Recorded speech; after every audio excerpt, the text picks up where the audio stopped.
Muy buenos días a todos. Muchas gracias al comité organizador, en especial al doctor Jaime Arias, por la invitación a participar en el evento.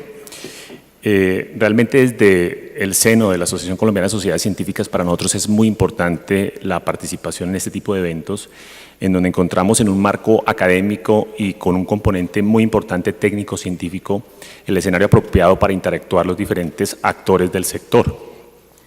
Ello nos permite fortalecer los canales de comunicación, empezar a resolver temas de semántica que a veces nos diferencian, identificar disensos que tenemos que conciliar posteriormente, pero más importante aún, identificar consensos que nos permitan construir un sistema de salud más apropiado. Para dar cumplimiento a los objetivos que me plantearon, la agenda la he dividido en 4 partes, una pequeña introducción sobre la contextualización del impacto en términos de carga de enfermedad de las nuevas tecnologías, un poco orientado hacia la parte cardiovascular, así como las consecuencias en términos económicos. La segunda parte vamos a tener una revisión muy rápida de las principales innovaciones en medicina cardiovascular, haciendo énfasis en 2 hitos que en el concepto de los expertos internacionales son realmente importantes, yendo un poquito de lo que son las ciencias básicas hacia la medicina. Son el tema de la estimulación cardíaca y de los sistemas de mapeo tridimensional. Posteriormente daré un viraje un poco a la presentación para dar cumplimiento al segundo objetivo, que es conocer la definición de lo que son las tecnologías en salud y cómo no solo los dispositivos o los nuevos medicamentos son tecnologías. Finalmente les dejaré unas reflexiones para llevar a la casa. La expectativa de vida al nacer en el último siglo se incrementó 30 años. Un 60% de ese incremento se dio en la primera mitad del siglo debido a las intervenciones en salud pública. Los otros 10 años en ganancia en la expectativa de vida se dio después de 1950, especialmente en pacientes mayores de 65 años, precisamente por las innovaciones tecnológicas. Lo mismo sucede desde el punto de vista de calidad de vida. El impacto de las tecnologías en calidad de vida es relevante. Vean ustedes, por ejemplo, este dato de cómo creció entre los años 80 y 90, un 10% la cantidad de pacientes mayores de 65 años que no tenían discapacidad. El problema es que ese importante avance tecnológico está poniendo en circunstancias críticas a los sistemas sanitarios y los tienen en crisis latente en todas partes del mundo. El gasto total en salud está creciendo a una tasa mucho mayor de lo que crecen las economías. Por lo tanto, esto no es sostenible en ningún lado, aún sin corrupción. Los sistemas, los países más ricos no pueden cubrir ni siquiera el 30% de las tecnologías que han demostrado ser costo efectivas. Para darles un ejemplo, desde 1960 hasta 1990 el gasto total en salud se incrementó 15 veces. Y en la última década del siglo pasado se duplicó nuevamente. Por tanto, pues hay una urgencia enorme en que los actores nos racionalicemos en nuestras expectativas y creemos conjuntamente las reformas que se deben crear para que los sistemas salgan adelante. Esta gráfica que expresa el gasto en salud como porcentaje del Producto Interno Bruto a nivel mundial, es de hace unos 10 años, la gráfica de la Organización Mundial de la Salud, sorprende a los clínicos porque, como ustedes ven, en azul un poco claro está Colombia. Y lo que les quiero mostrar es que Colombia gasta tanto dinero como Canadá, como Australia, por ejemplo, o como Francia en salud. Y esto nos sorprende a los clínicos. De pronto las personas que toman decisiones y que están en el componente administrativo y de la perspectiva del pagador conocen esto bien. ¿Por qué sorprende esto? Sorprende porque desde la perspectiva social muchos de nosotros nos quedamos con un sinsabor, y es que pareciera que ese esfuerzo que se hace en términos del gasto no se ve en términos de desenlaces de salud. Y aparece un concepto que no es tan nuevo, que es no produce valor en salud la inversión que hacemos. ¿Qué entendemos por valor en salud? Los desenlaces clínicos en el paciente por el dólar o por el peso gastado en condiciones específicas y medibles. Eso es valor en salud. El problema es que la competitividad de los sistemas está basada fundamentalmente en el precio. Entonces, digamos que el pagador o el asegurador, en el afán de hacer rendir esos recursos que son finitos, tiene que someter a los prestadores a unos estreses o a unas circunstancias difíciles que comprometen incluso su sostenibilidad. Y se empiezan a generar una transferencia de riesgos que hay que eliminar. Porque entonces ese prestador, en esa angustia de subsistir, pues empieza a entrar en unas prácticas que incluso son cuestionables, pero después de un tiempo se vuelven aceptables, pero que hay que eliminarlas. el componente de calidad tiene que ser el elemento, entendida la calidad como esos desenlaces óptimos en el paciente, tiene que ser el elemento que defina la competitividad en el sector. El sector salud es el único de todos los segmentos de la economía que no está alineado en términos de calidad. Hoy en día un celular vale menos, pesa menos, es más bonito, trae más diseño, cuesta menos, pero en salud no pasa eso. Las nuevas tecnologías siempre, de pronto un poco más de relacionación en este contexto de crisis mundial, pero siempre están siendo vendidas a los valores más altos que permitan ser digamos, compradas en los sistemas de salud. Pasemos entonces a hacer una revista muy rápida de estas innovaciones para que ustedes sepan qué se está dando y cómo nos sorprende el desarrollo tecnológico en medicina. Y yo creo que esta parte no nos debe preocupar, vamos a tener presiones importantísimas en el desarrollo de tecnologías, especialmente en el sector cardiovascular. Hice una revisión básica, para darle gusto, doctor Arias, en relación a digamos, cosas específicas que están impactando en la medicina cardiovascular. En aplicaciones de ciencias básicas, por ejemplo, quedé sorprendido en lo que es el futuro de la terapia celular en medicina cardiovascular. La inducción de la funcionalidad de canales iónicos en células miocárdicas que han sido afectadas, por ejemplo, por isquemia o por un infarto, a través de transfectación de los canales iónicos, eso se hace con cosas que no soy muy experto, pero tienen que ver con manipulación, digamos, de los canales desde el punto de vista genético, hace que, por ejemplo, modelos experimentales de perros infartados no mueran de arritmias. Y ya hay extrapolación de esto a estudios de eficacia en seres humanos. Esto lo vamos a ver con seguridad en los próximos 10 a 15 años. Desde el punto de vista de modulación del sistema nervioso autónomo, resulta que el sistema nervioso ya se integró dentro del circuito de las arritmias cardíacas, es decir, las arritmias ya no están solo en el corazón. La modulación del sistema simpático y parasimpático, ¿sí?, a través de neuroestimuladores parecidos a los que se utilizan para dolor hace varios años, están dando grandes impactos en términos de control de la falla cardíaca y de mortalidad rítmica. Desde el punto de vista de muerte súbita, los cardiodesfibriladores, que son marcapasos que tienen la posibilidad de dar descargas eléctricas fuertes para revertir los ritmos cardíacos, son piedra angular. Y este es un elemento que hay que analizar con mucha sutileza dentro del sistema nuestro, porque el impacto presupuestario de esto va a ser muy grande. La brecha que hay de aplicación de esta tecnología, que tiene estudios de costo-efectividad y un gran impacto en mortalidad, es enorme. Entonces, la separación entre lo que debería hacerse en términos de implantes y el número de implantes reales, especialmente en Latinoamérica, es grande. O sea que esto va a generar una presión importante en el sistema. Pero el cardiodesfibrilador como tal no es la solución final de la muerte súbita, porque finalmente estos pacientes presentan algo que se llama tormenta rítmica. Es decir, sufren el infarto, empiezan a tener arritmias y el aparato les empieza a dar descargas que son dolorosas. Y ustedes, digamos, los que estamos en el sector de atención de los pacientes, vemos pacientes con cada vez más frecuencia en los servicios de urgencias con múltiples descargas que necesitan ablación, que es cauterizar esos focos de arritmia. Eso genera pues un gran desarrollo, o ha desarrollado un gran desarrollo tecnológico, como por ejemplo estos catéteres, que son catéteres con irrigación de solución salina en la punta, que permiten quemaduras mucho más profundas en el tejido cardíaco, que es un tejido que cuando está cicatrizado es muy denso en colágeno y calcio. Muchas de las innovaciones tecnológicas están relacionadas ahorita con el tipo de fuentes de ablación, incluyendo láser y crioterapia. Finalmente, la disminución de cirugías muy grandes como reemplazos valvulares también se va a tratar de disminuir a través de la implementación de válvulas que se pueden implantar percutáneamente, como pasa con el TAVI, que es una válvula que se pone en posición aórtica para pacientes con estenosis aórtica. Para entrar en los dos elementos en los que vamos a hacer énfasis, quiero traer a colación el primero de ellos, que tiene que ver con el desarrollo de la estimulación cardíaca. Al doctor Reynolds le he escuchado en varias oportunidades la importancia que le ha dado al desarrollo del transistor, de hecho, postulado por muchos expertos como el principal invento del siglo XX. El transistor básicamente es un dispositivo electrónico semiconductor que entrega una señal de salida en respuesta a una señal de entrada. Es la base de todas las telecomunicaciones y está prácticamente presente en todos los dispositivos electrónicos que conocemos, desde un radio hasta un tomógrafo. Posteriormente se integraron varios transistores en una sola base semiconductora y eso es lo que se conoce como un circuito integrado.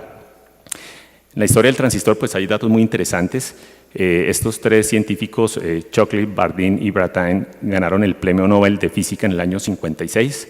Shockley posteriormente crea lo que se llamó Silicon Valley y 8 de sus mejores empleados fundaron esta empresa que se llama Fairchild y curiosamente 2 de ellos crean lo que conocemos hoy como Intel, que es el principal productor mundial de circuitos integrados. Pero los conceptos de aplicación de la electricidad a la estimulación cardíaca vienen incluso de mucho antes. Luigi Galvani, hacia 1700, publicó sus experimentos de estimulación en patas de rana disecadas del músculo con electricidad. Por ahí arrancó todo. Posteriormente, en el Reino Unido aparecen reportes de cómo hubo resucitación con choques eléctricos de niños o de recuperación de pacientes que estaban en asistolia a través de aplicación de choques eléctricos y posteriormente ese corazón quieto hacerlo latir a una frecuencia de cadencia más o menos de 70 latidos por minuto. Más adelante, Heeman inventa este aparato que lo llamó el Imamotor, que era un sistema de estimulación externa que utilizaba en perros para estimulación cardíaca. Y todo ello pues va dando, digamos, origen a los prototipos de lo que fue la estimulación cardíaca, en donde tenemos una gran alegría de tener un aporte de un colombiano que es el doctor Jorge Reynolds presente acá, que fue quien implantó el primer dispositivo cardíaco epicárdico a nivel del mundo. Tengo entendido, doctor Reynolds, que incluso su implante fue anterior al de Zenin, que fue el mismo año. El doctor Reynolds publicó eso en la prensa local, miren la importancia de la publicación que de pronto en ese momento, pero internacionalmente el primer reporte es el reporte del doctor Zenin en Suecia. El aporte es realmente loable. Esta es la Clínica Chayo hace 58, casi 60 años. Este fue el marcapaso que el doctor Reynolds utilizó para tratar al paciente, que era un cura que venía de Ecuador. Es una historia muy bonita que no puedo contar, pero todavía existe este dispositivo y está en el museo que el doctor tiene de sus marcapasos y dispositivos. Doctor Reynolds, muchas gracias por sus aportes de nuevo. Este fue el primer paciente al que se le implantó un marcapaso. Arne Larsson vivió hasta el año 2001, recibió 22 dispositivos en toda su vida y esta es una foto unos años antes de su fallecimiento. Es decir, las nuevas tecnologías impactan la mortalidad, ¿cierto? Con calidad de vida. Posteriormente, digamos, todo lo que es la electrónica moderna hace que estos aparatos que pesaban 70 kilos lleguen a pesar lo que hoy pesan dispositivos del tamaño, digamos, de 1 a 1,5 centímetros, que son 2 gramos. No voy a entrar en detalle en esto porque creo que el doctor Reynolds nos va a tocar algo sobre el nanomarcapaso y dejo espacio para ello. En relación a los sistemas de mapeo tridimensional me pareció importantísimo tocar el tema porque en mi concepto han roto la electrofisiología moderna en dos partes. Nosotros hacíamos ablaciones hace 10 o 15 años, ablaciones cauterizar focos de arritmias en el corazón, básicamente guiados por fluoroscopia, que es realmente un método muy rudimentario. Podemos ver los catéteres que utilizamos para registrar la señal eléctrica y el catéter de ablación y tomamos registros intracavitarios eléctricos del corazón. Pero afortunadamente, hacíamos muchas cosas que no entendíamos, de hecho. Afortunadamente se toman todos los conceptos biofísicos digamos de los sistemas de posicionamiento global que a través de triangulación y trilateración nos permiten ubicar de manera muy específica objetos a nivel del mundo. Ustedes conocen muy bien el tema GPS. Bueno, eso mismo se hace en el corazón a través de estos dos sistemas. Este sistema utiliza una triangulación basada en campos magnéticos. El catéter tiene un micromagneto en la punta y el sistema es capaz de identificar la posición del catéter con precisión de 1 milímetro dentro del corazón. Este otro sistema utiliza unos métodos muy complejos de transformaciones de Fourier de las impedancias transtorácicas, pero hace básicamente lo mismo. Lo interesante es esto, es que nosotros podemos ver en tiempo real, sin rayos X, hoy en día las cámaras cardíacas. Ustedes tienen aquí el tracto de salida del ventrículo derecho, la aorta aquí y el seno coronario. Los colores representan una de dos cosas, o tejido normal o en este caso en blanco el foco en donde se origina una taquicardia. De nuevo, lo importante es que no usamos rayos X para esto.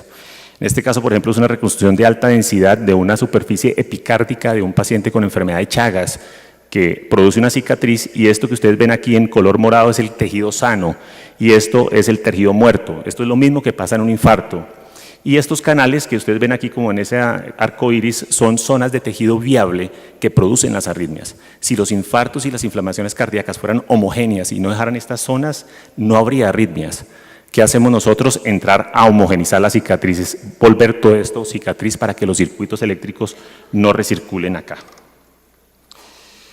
La otra parte importante de estos sistemas es que nos permiten entender cómo es que esos circuitos activan el corazón. Esta es una reconstrucción de la aurícula derecha, este es un flúter auricular que está circulando alrededor de la aurícula y el equipo nos ayuda a determinar cuál es la zona más apropiada o la zona crítica en donde el circuito puede ser eliminado. Estos sistemas de mapeo tridimensional se pueden fusionar con las imágenes segmentadas de resonancia nuclear magnética o de TAC. Este es un caso de una integración de un paciente con arritmias ventriculares. Esta es la reconstrucción epicárdica del corazón. De nuevo, miren una cicatriz en esta zona del corazón.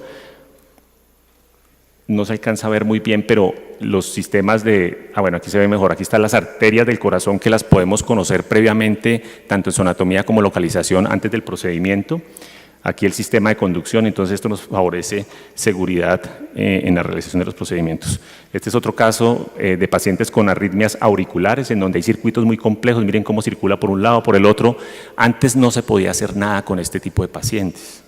Entonces, las principales aplicaciones hoy tienen que ver con eso, con el tratamiento de la fibrilación auricular, que es una epidemia, con el tratamiento de arritmias ventriculares, pero sirve para pacientes que, llevándose por la técnica convencional, no se pueden ablactar y, por ejemplo, en niños para no exponerlos a radiaciones ionizantes. Pasemos al segundo componente de la conferencia. Yo creo que ahí hay que leer a un autor que es Michael Porter, y lo digo leerlo los clínicos, porque los médicos que tienen componente administrativo de gestión conocen muchas de estas teorías. Michael Porter dice lo siguiente, dice que hoy en día nosotros utilizamos tecnologías como estas las que les acabo de mostrar que parecen ciencia ficción, ¿cierto? Tecnologías del siglo XXI, pero con unos sistemas o estructuras organizacionales, prácticas y modelos de contratación que son de hace 2 siglos. ¿Por qué quise partir la presentación en 2? Es porque es muy importante que nosotros reconozcamos que hay otro tipo de tecnologías en salud. La definición de tecnología de salud es muy amplia, incluso, por ejemplo, la definición del modelo francés incluye el mismo sistema de salud como tecnología. Es tan amplia que involucra eso. Una tecnología puede ser desde un pañal hasta un catéter de estos o la válvula que les mostré, pero hay muchos otros elementos que tienen que ver con el proceso asistencial, con la forma de entrega de servicios, ¿cierto? Que son incluso el punto en donde más aporte podemos hacer hoy en día, especialmente en países como los nuestros. Está el ejemplo, por ejemplo, de Porter nuevamente de las unidades de prestación integradas, que estoy seguro que muchos conocen. Aquí hago un resumen muy breve de lo que esto implica. Es una estrategia de atención de gestión centrada en el paciente, con indicadores específicos, tanto clínicos como de desempeño, obviamente con gestión continua de la calidad, que entrega servicios en ciclo entero de la enfermedad, no por actividad. Esto es fundamental hoy en día. No son conceptos muy nuevos, pero no están muy difundidos. Involucra personal altamente capacitado, dedicado exclusivamente a esto y con componente multidisciplinario. Es que lo que vemos hoy en día, que rotan el personal permanentemente, evita que haya calidad y eficiencia en la prestación de los servicios. Este artículo publicado por Tagwell hace, 30 años, fue uno de los primeros artículos que leí yo en la maestría de epidemiología clínica y veo cómo ha servido como base conceptual para el desarrollo de muchas de estas cosas. Yo veo que Porter toma cosas de aquí.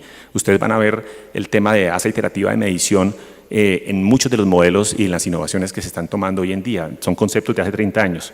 Básicamente, Tagwell decía, si usted quiere impactar la carga de enfermedad, tiene que hacer una aproximación sistémica, holística del problema, ¿cierto? Entonces tiene que identificar desde el punto de vista de carga de enfermedad cuáles son las prioridades, desde el punto de vista de etiología, de diagnóstico, de intervención, ¿cierto? Posteriormente se adiciona el tema de transferencia del conocimiento, o sea, lo que sabemos que sirve y que es costo efectivo, hay que implementarlo rápido, hay que implementarlo bien, hay que medir la efectividad, ¿cierto?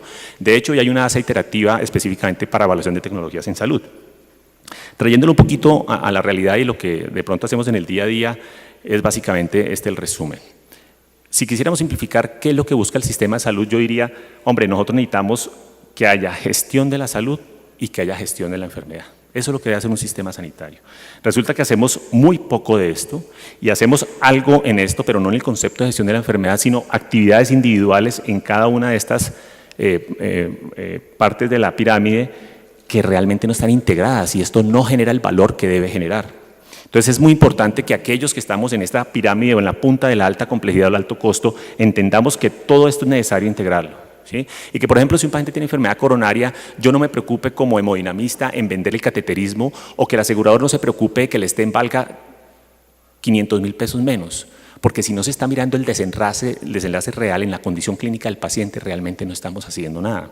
Entonces, allí está el reto más importante. Lo dice Porter, el objetivo no es brindar más intervenciones, tratamientos o medicina. El objetivo es tener mejor desenlace de salud. En ello es importante que hagamos medición. Yo no me veía como epidemiólogo clínico hace 10 años diciendo que nosotros tenemos que hacer un reforzamiento de la investigación descriptiva, porque era el boom de la medicina basada en la evidencia y de los experimentos clínicos. Pero yo me atrevo a decir humildemente que la descripción sencilla de lo que hacemos en el día a día hoy en día es importantísimo para generar un impacto en la carga de enfermedad. Si nosotros no medimos lo que hacemos, no tenemos oportunidad de mejorar. En eso están basados los sistemas continuos de la calidad. Entonces tenemos que identificar la variabilidad y mirar cómo la impactamos. Me parece muy importante, y lo hemos comentado con el Ministerio, hay que generar que si vamos a introducir nuevas líneas, así como los médicos hacemos esa presión por las nuevas tecnologías, sería responsabilidad que esas instituciones participaran en registros obligatorios, coordinados por el Ministerio, en donde no solamente miramos qué tecnología vamos a meter, sino qué resultados estamos ofreciendo. Eso es necesario. A veces no sé, traemos cosas que no se pueden traer, porque entonces nos venden el caballo, pero no nos venden el jinete. Y la industria pues está interesada en poner sus equipos. Entonces se ponen equipos de muchos tipos en muchas partes y personas que realmente no han estado en la formación adecuada para hacer las cosas, empiezan a hacer cosas y entonces se empieza a perder confianza de esas nuevas tecnologías porque aún haciendo las cosas en el mejor escenario, hay complicaciones, ya se pueden imaginar ustedes cuando se hace, cuando no está el entrenamiento completo. Entonces esto es fundamental.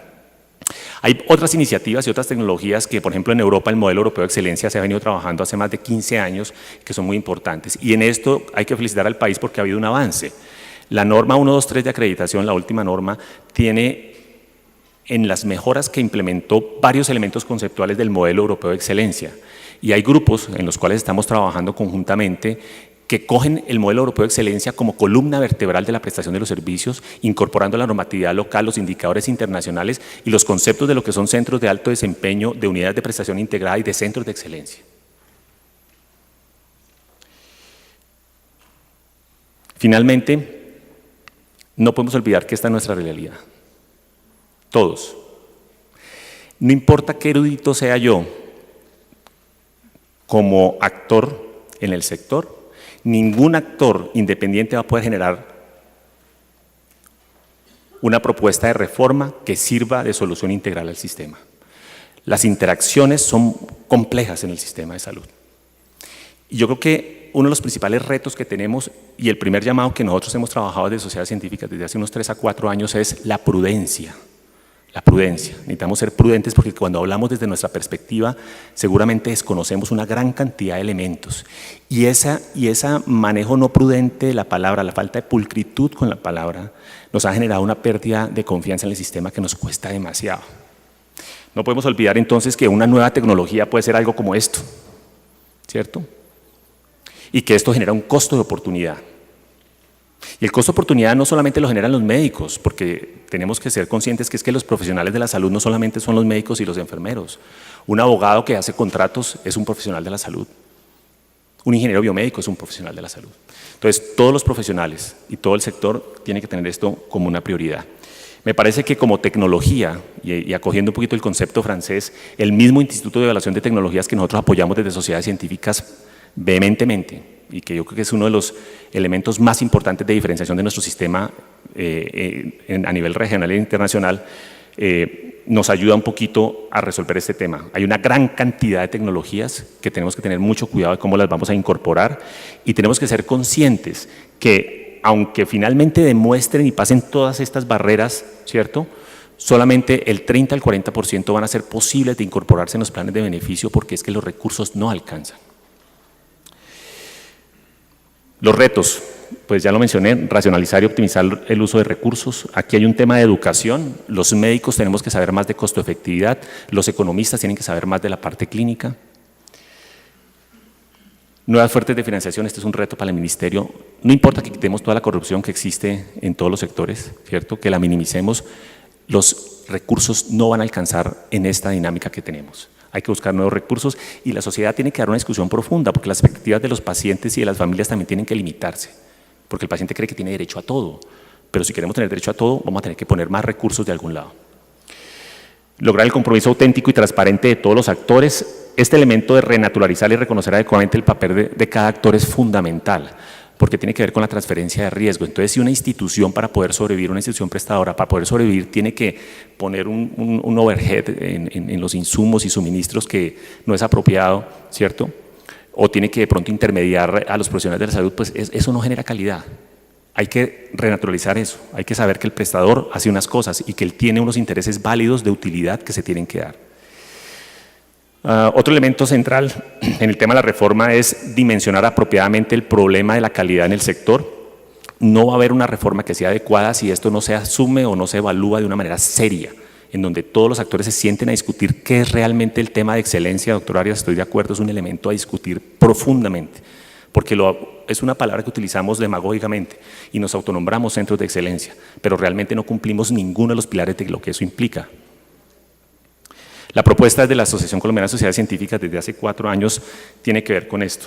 Debe haber un pacto social por la excelencia en el sector salud, que ojalá sea dirigido por el ministerio. En eso ha habido algunos avances que ojalá dé unos frutos concretos en un corto plazo, en donde se incorporen todas estas y otras, que pongan otros actores iniciativas, ¿cierto?, que ya he mencionado.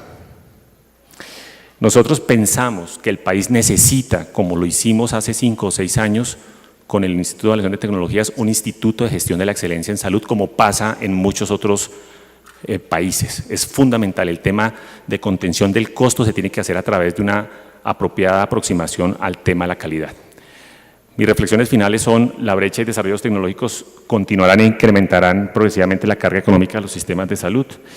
Es urgente reanudar la competitividad alrededor de la calidad. Y tenemos que identificar todos esta estrategia como la más importante en la contención del costo en salud. Muchas gracias.